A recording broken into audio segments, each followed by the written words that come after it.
Sweep उपक्रमांतर्गत जिल्हा प्रशासन, महापालिका आणि विविध संस्था संघटनांच्या मदतीने मतदानाविषयी जनजागृती करण्यात येत आहे। यातच अमरावती इथं मतदार जनजागृतीसाठी तिरंगा महारॅली काढण्यात आली। या उपक्रमात अमरावतीचे जिल्हाधिकारी सौरभ कटियार, मुख्य कार्यकारी अधिकारी संजिता महापात्र, मनपा आयुक्त सचिन कलंत्रे प्रामुख्याने उपस्थित होते। अमरावती शहरात मतदार जनजागृतीसाठी तिरंगा महारॅली काढण्यात आली। शहरातील नेहरू मैदान इथं झालेल्या उद्घाटन कार्यक्रमाला जिल्हाधिकारी सौरभ कटियार, मुख्य कार्यकारी अधिकारी संजिता महापात्र, मनपा आयुक्त सचिन कलंत्रे, पोलीस आयुक्त नवीनचंद्र रेड्डी प्रामुख्याने उपस्थित होते।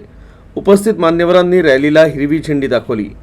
शहरातील राजकमल चौक, जयस्तंभ चौक, इरविन चौक मार्गे ही रॅली विभागीय क्रीडा संकुलात पोहोचली। इथे या रॅलीचा समारोप करण्यात आला। तर लोकसभा निवडणुकीत नागरिकांनी सक्रिय सहभाग नोंदवल्यामुळे मतदानाच्या टक्केवारीत वाढ झाली होती। मात्र शहरी भागात मतदान कमी होत असल्यामुळे त्यांच्यापर्यंत पोहोचून जागरूकता करणं गरजेचं आहे। त्यामुळे प्रशासनाने जनजागृतीची मोहीम सुरू केली आहे। तर या उपक्रमात शाळकरी विद्यार्थ्यांचाही समावेश होता। त्यांनी पथनाट्याद्वारे नागरिकांना मतदानाचं आवाहन केलं। तर दिव्यांनी केलेली आरास आकर्षणाचं केंद्र ठरली।